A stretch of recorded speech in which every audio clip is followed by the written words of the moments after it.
नमस्कार मंडळी, जय श्रीराम. राम राम राम राम राम राम राम राम राम राम राम राम राम राम राम रामकृष्ण हरी. मंडळी, छताला फिरणारा पंखा हातानं थांबवून भक्ताला आशीर्वाद देणाऱ्या लड्डू मोत्या बाबाचा व्हिडिओ तुम्ही मोबाईलवरती, यूट्यूबवरती किंवा कुठेही इंस्टावरती वगैरे बघितले असतील. हा झाला केवळ आपल्या मनोरंजनाचा भाग, परंतु खरोखरच त्या देवाच्या अस्तित्वाचा शोध घेणारा या जगामध्ये असा कोणी बाबा आहे का? कोणी महंत आहे का? तर मंडळी, हो आहे. आणि जो त्या देवाच्या अस्तित्वाचा शोध घ्यायला जातो आणि ज्याला देव सापडतो तो स्वतःच देव बनतो, हे आपल्याला माहीत आहे. आणि अशाच एका बाबांची स्टोरी घेऊन आज तुमच्या भेटीला आलो आहे. या जगामधली सगळ्यात अनमोल स्टोरी नव्हे या जगामधलं सगळ्यात अनमोल धन या व्हिडिओमधून तुम्हाला भेटणार आहे. त्याच्यामुळे व्हिडिओ तुम्ही फक्त बघा. छताला फिरणारा पंखा हातानं थांबवण्याचा भाग इथं नाही, परंतु साक्षात ते रुळावरून धावणारी रेल्वे थांबवणाऱ्या एका बाबांची स्टोरी तुम्हाला सांगणार आहे. सीमेवरती लढणाऱ्या सैनिकाच्या अंगावरती जाणाऱ्या 500 ते 700 बंदुकीच्या गोळ्या स्वतःच्या अंगावरती झेलणाऱ्या त्या बाबांची स्टोरी आज तुम्हाला सांगणार आहे. की त्या सीमेवरती लढणाऱ्या सैनिकाच्या अंगावरती जाणाऱ्या 700 ते 800 बंदुकीच्या गोळ्या बाबांनी स्वतःच्या अंगावरती झेलल्या, परंतु बाबांना साधं खरचटलं सुद्धा नाही ना. त्यांच्या केसाला सुद्धा धक्का लागला, कारण त्या भगवंताचा, परमेश्वराचा अंश म्हणजे ते बाबा आहेत. नेमकं कोणाबद्दल बोलतोय तर तुम्हाला लवकर समजेलच. मंडळी, या जगामध्ये असणारी कोट्यावधी भक्त मंडळी त्या बाबांची परमभक्त आहे. नवे अब्जाधीश प्रॉपर्टी असणारी लोकंसुद्धा त्या नीम करोली बाबांची भक्त आहे. त्या बाबांचं नाव आता तुम्हाला सांगितलं, नीम करोली बाबा. कैचीधाममधले इथले बाबा. आणि आपल्याला अभिमान असला पाहिजे की ते बाबा जगविख्यात, जगप्रसिद्ध असणारे बाबा आपल्या भारत देशामधले आहेत. पंतप्रधान, राष्ट्रपती, सगळीच मोठी लोक त्या बाबांची भक्त आहेत. आणि मी एक गोष्ट अशी ऐकलेली आहे, आपल्या भारत देशाचे जे पंतप्रधान आहेत नरेंद्र मोदी, या नरेंद्र मोदींची पत्नी किंवा आई कन्फर्म माहीत नाही, नीम करोली बाबांच्या चरणाजवळ गेलेल्या होत्या. आणि त्या ठिकाणी गेल्यानंतर नरेंद्र मोदींना या देशाचं पंतप्रधान करण्यात यावं अशी इच्छा त्यांनी त्या ठिकाणी व्यक्त केली. आणि आज आपण उघड माथ्यानं बघत आहोत मंडळी, की रेल्वेच्या रुळावरती चहा विकणारे नरेंद्र मोदी, लहानपण त्यांचं बघा. आणि तेच नरेंद्र मोदी या भारत देशाचे सगळ्यात मोठे पंतप्रधान आहेत. नवे संपूर्ण जगामध्ये त्यांची ख्याती आहे, मान सन्मान आहे. मोठमोठी युद्ध थांबतात त्यांच्यामुळे. याच्यामागं कदाचित त्या नीम करोली बाबांचा आशीर्वाद आहे, ही गोष्ट नाकारता येत नाही. तर चला मंडळी, याच नीम करोली बाबांचा अनमोल असा महिमा आजच्या स्टोरीमधून तुम्हाला सांगणार आहे. हे नीम करोली बाबा कोण आहेत? तर मंडळी, हे आहेत हनुमानाचे आणि प्रभू श्रीरामांचे भक्त. आणि हनुमानाची भक्ती करून त्यांनी 9 सिद्धी प्राप्त केलेल्या होत्या. मंडळी, ही जी तुम्हाला स्टोरी सांगत आहे, ही कुठलीही दंतकथा किंवा भाकडकथा किंवा टाइमपास म्हणून कुठलीही तुम्हाला खोटी स्टोरी सांगत नाही. तर खरोखरच तुमच्या अंतरंगामध्ये, तुमच्या मनामध्ये श्रद्धाभाव असेल तर तुम्हाला साक्षात देवाच्या अस्तित्वाची प्रचिती आल्याशिवाय राहणार नाही. अशी ही नीम करोली बाबांची स्टोरी तुम्हाला सांगतोय. बाबांचे काही चमत्कार तुम्हाला सांगतोय. असंच बाबा एकदा हिमालयामध्ये फिरायला गेलेले होते. सायंकाळची वेळ होती आणि तिथे डोंगर कपारीमध्ये एक छोटीशी झोपडी होती. आणि त्या झोपडीमध्ये दोघेजण नवरा बायको राहत होते. आणि हे जे नीम करोली बाबा आहेत, हे नीम करोली बाबा आपले 1-2 भक्तांना घेऊन त्या झोपडीच्या जवळ फिरत गेले. आणि त्या ठिकाणी गेल्यानंतर झोपडीमध्ये असणाऱ्या नवरा बायकोंना त्यांनी आवाज दिला आणि खायला काय आहे काय विचारलं. त्या झोपडीमध्ये असणारे तेही नवरा बायको खुश झाले. कोणीतरी महान योगी दिसत आहेत, कोणीतरी साधूबुवा दिसत आहेत, यांना खरंच आपण खायला दिलं पाहिजे, काहीतरी चांगला आशीर्वाद देतील. म्हणून त्यांनी खाण्यासाठी भाजी भाकरी वगैरे काही जेवण त्या बाबांना दिलं. बाबांनी जेवण केलं. अंधार पडत होता, काळोख पडत होता. आणि नीम करोली बाबा त्यांना म्हणाले की आज आम्ही तुमच्या इथेच मुक्कामाला थांबणार आहोत, कारण आता अंधारही पडलेला आहे. ते दोघे नवरा बायको अगदी खुशालीने म्हणू लागले की बाबा राहावा ना, आपलंच घर आहे. आणि त्या ठिकाणी ते नीम करोली बाबा राहिले. बाबा झोपी गेले. बाबांना डोळा लागला. साधारणतः मध्यरात्रीचे 12:30 ते 1 वाजलेले होत्या आणि यावेळी अचानकपणे झोपेमध्ये असणारे हे निमकुरोली बाबा हे विव्हळू लागले, मोठमोठ्याने कणू लागले, जणू काही त्यांच्यावरती हल्ला होतोय. बाजूला असणारे बाबांची भक्त मंडळी उठून उभी राहिली. त्या घरामध्ये असणारे ते दोघे नवरा बायकोही अगदी घाबरून धडपडून उठून बघतायत तर काय, हे बाबा तडफडत आहेत, विवळत आहेत, कणत आहेत. बाबांना थोडंसं पाणी द्यावं का असा विचार त्यांच्या मनामध्ये आला. परंतु या एवढ्या मोठ्या योगी पुरुषाला आपण उठवायचं तरी कसं? कारण त्यावेळी निमकुरोली बाबा झोपेमध्ये विव्हळत होते. म्हणून त्यांनी थोड्या वेळ त्या बाबांच्या उशाशीच बसून राहिले.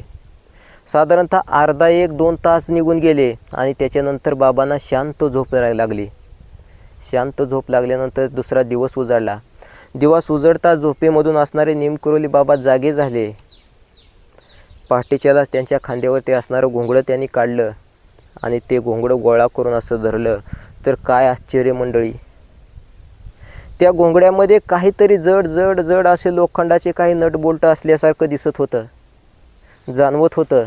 आणि बाबांनी ते घोंगडं त्या झोपडीमध्ये असणाऱ्या त्या नवरा बायकोंना दिलं आणि सांगितलं की या घोंगड्यामध्ये नेमकं काय आहे ते तुम्ही अजिबात सोडून बघू नका.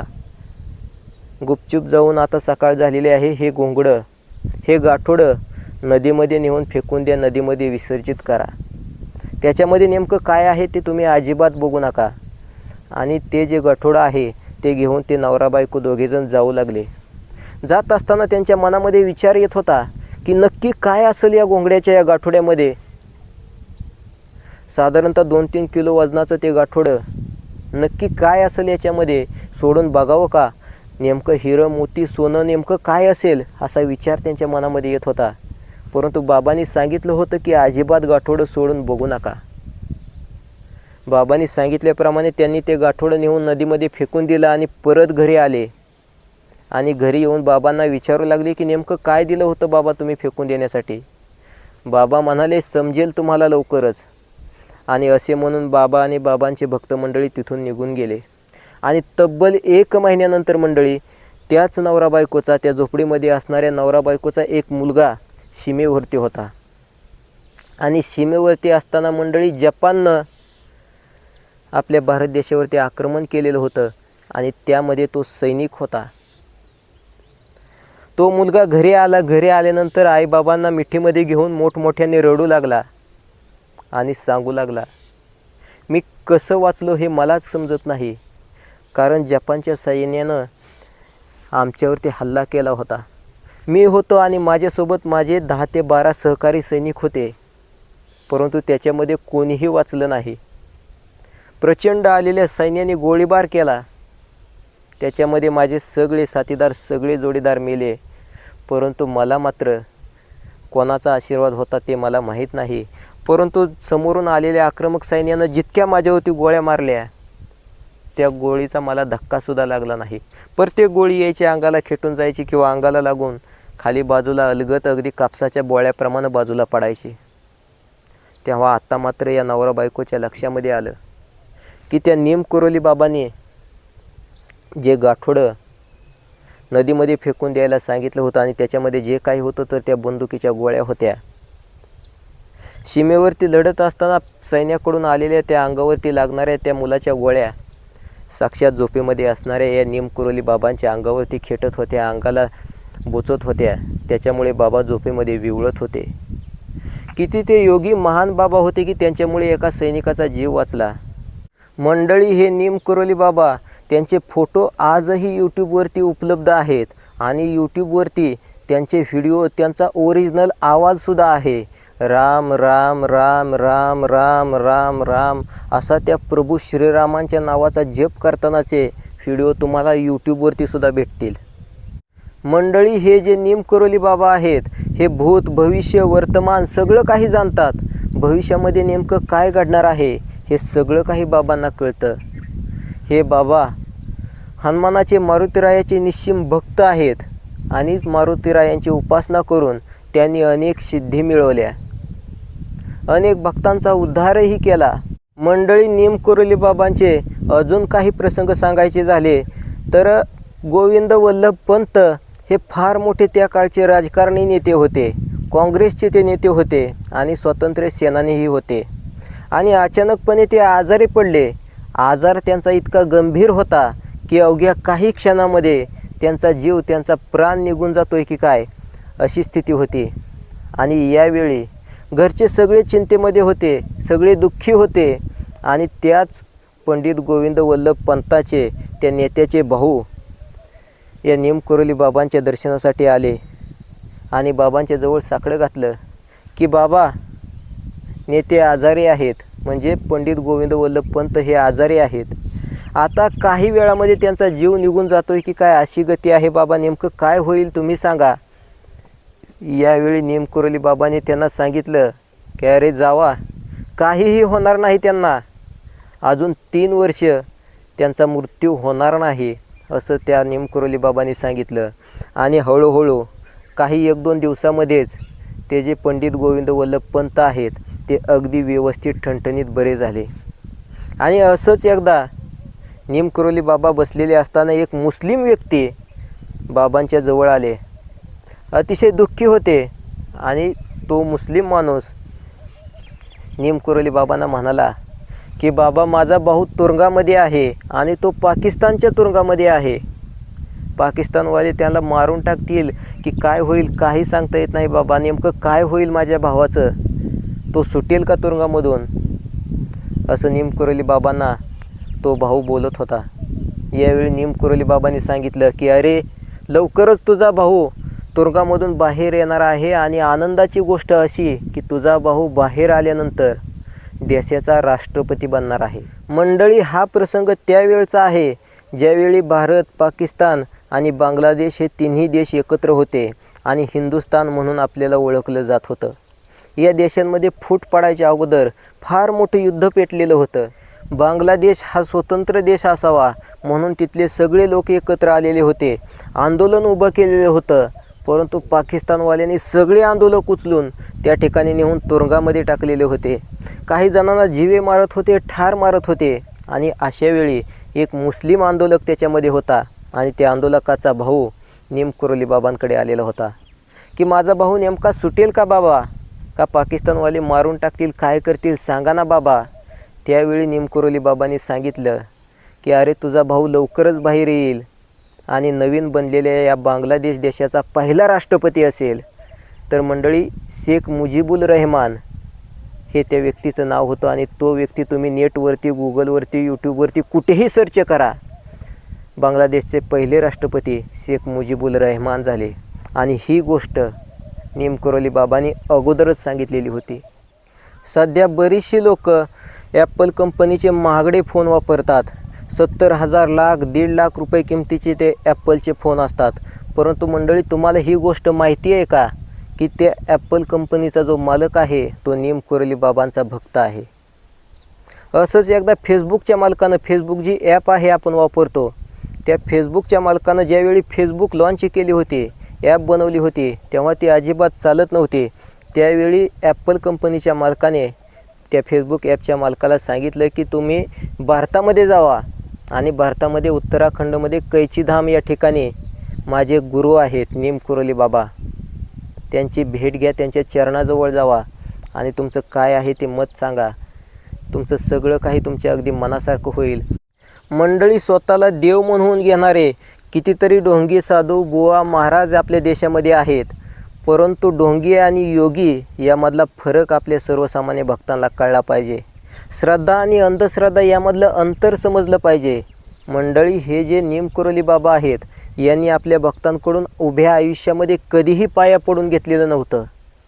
कधीही ते पाया पडत नव्हते. माझ्या पाया पडू नका, मी देव नाही, मी भक्त आहे, हनुमानाचा भक्त आहे, असे ते सांगत होते. मंडळी, हे जे निमकरोली बाबा आहेत हे प्रत्यक्ष हनुमानाचे रूप आहेत, हनुमानाचा अवतार आहेत असं बाबांचे भक्त मानतात. परंतु काही नास्तिक लोकांना हे अजिबात पटणार नाही. कारण मंडळी, ते देवाच्या अस्तित्वाचा शोध कधीच अंतर्मनापासून श्रद्धेनं घेत नाहीत. त्यांच्यामुळे त्यांना देव अजिबात भेटत नाही. सध्या आपण बघत असेल आपल्या महाराष्ट्रामध्ये तर फार मोठे जे राजकीय नेते आहेत किंवा काही लेखक आहेत ते सुद्धा अगदी आपल्या देवाधर्मावरती, संत महंतावरती, साधू महाराजांवरती खालच्या भाषेमध्ये बोलत आहेत. अक्कलकोटच्या स्वामी समर्थ महाराजांबद्दल एक वादग्रस्त वक्तव्य मध्यंतरी झालेलं आहे. बघा मंडळी, अक्कलकोटचे स्वामी समर्थ महाराज यांच्या भक्तांना तर किती अनुभव येत आहेत, स्वामींची प्रचिती येत आहे. अनेक भक्तांना स्वामी संकटमुक्त करत आहेत. ही ताकद आहे अध्यात्माची, ही ताकद आहे श्रद्धेची. त्याच्यामुळं आपण भक्ती मार्गाला लागलं पाहिजे, श्रद्धा मार्गाला लागलं पाहिजे. आपल्या जीवनाचं सोनं नक्कीच झाल्याशिवाय राहणार नाही. छताला फिरणारा पंखा हातानं थांबवून भक्ताला आशीर्वाद देणारा तो ढोंगी बाबा रातोरात प्रसिद्ध झाला, सगळ्यांना माहिती झाला. परंतु हा योगी बाबा, हे निमकरोली बाबा खऱ्या अर्थानं सर्वसामान्यांना भक्ती मार्गाला लावणारे, सगळ्यांच्या आयुष्याचं जीवनाचं सोनं करणारे, मागल ते देणारे, अगदी कल्पवृक्षाप्रमाणे असणारे हे गुरु मात्र कोणाला कळले नाहीत. कोणापर्यंत आजपर्यंत बऱ्याच लोकांना या निमकरोली बाबांबद्दल माहिती नाही आणि तीच माहिती मी द्यायचा प्रयत्न केला. मंडळी, हे अजूनही निमकरोली बाबांना तुम्ही शोधून बघा, यूट्यूबवरती बघा, त्यांची नक्कीच अजून काही सविस्तर माहिती तुम्हाला भेटेल. हनुमानाची भक्ती करून सिद्धी मिळवणाऱ्या याच बाबांची आता मी तुम्हाला स्टोरी सांगितलेली आहे. आणि खरं तर मंडळी, लवकर सगळ्यात लवकर प्रसन्न होणारा देव कोणता असेल तर तो हनुमान आहे, मारुतीराय आहे. त्याचीच उपासना करून निमकरोली बाबांनी सिद्धी मिळवल्या होत्या. आणि बाबांचं जे काही जीवन आहे ते नेमकं कसं होतं याच्याबद्दल अजून तुम्हाला माझ्याकडून जाणून घ्यायचं असेल तर नक्की मला खाली कमेंट करा. जय श्रीराम. भक्ती मार्गाला लागा, भक्ती करा. जीवनामध्ये बाकी काही नाही, काही सोबत येणार नाही. कितीही वनवन करा, काही भेटणार नाही. तुम्ही फक्त भक्ती करा. आत्म्याला इतकी मोठी सुख, समृद्धी आणि शांती भेटेल ती मोजता येणार नाही. जय श्रीराम. जय निमकरोली बाबा.